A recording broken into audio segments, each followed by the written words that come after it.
Hey guys, long time no see. I have missed all of you very much, and I'm just going to take some time to introduce you, or some of you reintroduce you, to a book that I started at the very beginning of the school year, and we really only got to maybe the first or second chapter, and there are a lot of pictures, and I'm sure most of you don't remember how the story started off, so I'm just going to start again and see where it takes us. The book is The Invention of Hugo Cabret, and as I read, feel comfortable to doodle, whatever makes you feel comfortable, and let's get started. A brief introduction. The story I am about to share with you takes place in 1931, under the roofs of Paris. Here you will meet a boy named Hugo Cabret, who once, long ago, discovered a mysterious drawing that changed his life forever. But before you turn the page, I want you to picture yourself sitting in the darkness, like the beginning of a movie. On screen, the sun will soon rise, and you will find yourself zooming toward a train station in the middle of the city. You will rush through the doors into a crowded lobby. You will eventually spot a boy amid the crowd, and he will start to move through the train station. Follow him, because this is Hugo Cabret. His head is full of secrets, and he's waiting for his story to begin. And goes to part 1. And they, remember, have lots of pictures. So, chapter 1, The Thief. And here we are looking at the moon. I'm just going to zoom on in. Flip through.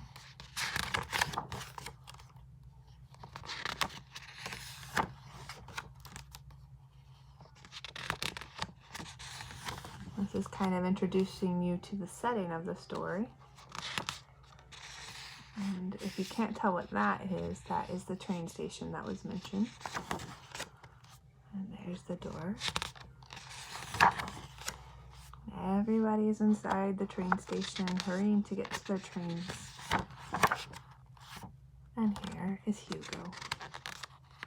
Sorry. Hugo is heading up the stairs through the platforms.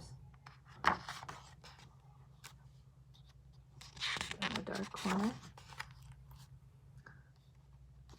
Very, very sneaky like. He opens a grate.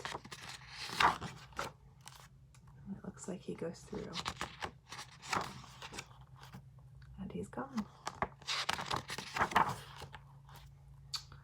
Here's a man, an owner of a shop. And it looks like he is the owner of a toy store. And he's cool.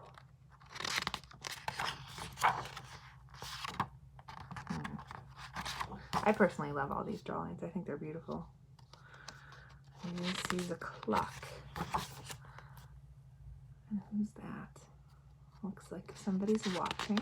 Maybe it's Hugo. And he's really paying attention to that shop owner down there. And the shop owner has, it looks like a girl with him. You can't see it that well. And let's read a little bit. From his perch behind the clock, Hugo could see everything. He rubbed his fingers nervously against the small notebook in his pocket and told himself to be patient. The old man in the toy booth was arguing with a girl. She was about Hugo's age, and he often saw her go into the booth with a book under her arm and disappear behind the counter. The old man looked agitated today. He had figured out some of his toys were missing. Well, there was nothing to be done about that now. Hugo needed the toys. The old man and girl argued some more, and finally she closed her book and ran off. And this is the little girl. She doesn't look very happy, does she? Let's go again. Thankfully, within moments, the old man had crossed his arms in front of him and closed his eyes. Hugo crept through the walls, came out through the air vent, and hurried down the hall until he reached the toy booth. Nervously, he rubbed the notebook one last time, then cautiously lowered his hand around the wind-up toy he wanted. But suddenly there was a movement from inside the booth, and the sleeping old man sprang to life. Before Hugo could run, the old man grabbed his arm. The little blue wind-up mouse Hugo had taken fell from his hand, skidded across the counter, and landed on the floor with a crack. "Thief! Thief!" the old man yelled down the empty hallway. "Someone call the station inspector!" At the mention of the station inspector, Hugo panicked. He twisted to try to get away, but the old man pulled harder on his arm, and he wouldn't let go. "I finally caught you. Now empty your pockets." Hugo growled like a dog. He was furious with himself for being caught. The old man squeezed tighter until Hugo was practically standing on his toes. You're hurting me." "Empty your pockets." Reluctantly, one by one, Hugo pulled out dozens of objects, screws and nails and bits of metal gear and crumpled playing cards, tiny pieces of clockwork, cogs, and a wheel. He pulled out a crushed box of matches and some small candles. "You have one more pocket to go," the old man said. There's nothing in it." "Then turn it inside out." "I don't have anything of yours. Now let me go." "Where's the station inspector?" the old man yelled down the hallway again. Why is he never around when he is needed? If the station inspector in his green uniform appeared at the end of the hallway, Hugo knew everything would be over. The boy struggled against the old man, but it was no use. Finally, his hand trembling, Hugo reached into his pocket and pulled out his small, battered cardboard notebook. The cover had been rubbed smooth. Still holding onto the boy's arm, the old man snatched the notebook away, set it down out of Hugo's reach, opened it, and flipped through the pages. One page caught the old man's eye. I'll get a little close up. So if you're not looking, take a look. I wonder what caught his eye about this. I'll get a little closer. And a little closer. There's something special about that picture. But what is it?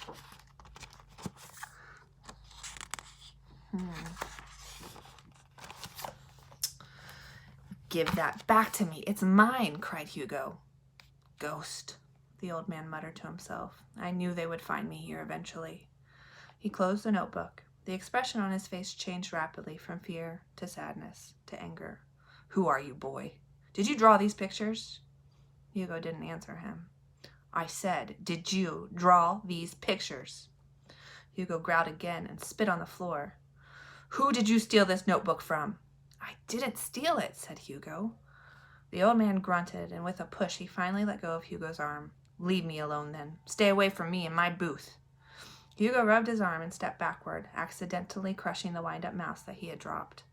The old man shuddered at the sound of a breaking toy. Hugo picked up the broken pieces and placed them on the counter. "I can't leave without my notebook." "It is no longer your notebook. It is mine, and I will do with it what I want." The old man waved Hugo's box of matches in the air. "Perhaps I will burn it." "No!" The old man collected the contents of Hugo's pockets, including the notebook. He placed them in a handkerchief, tied it up, and covered it with his hands. "Then tell me about the drawings. Who did them?" Hugo said nothing. The old man slammed a fist down on the counter, shaking all the toys. "Get out of here, you little thief!" "You're the thief!" Hugo yelled as he turned and ran off. The old man yelled something after him, but all Hugo heard was the clicking of his own shoes echoing off the station walls. So that was a pretty intense first chapter. And like I said, we read this. Some of you are in different groups, so some of you haven't heard any of this. And each week I'm going to read you a chapter, and we can always talk about it, or you can tell me anything you feel or think about the chapter. But I hope to see you next Friday, and I miss you guys dearly. So I hope that you'll tune in next week. All right, bye guys.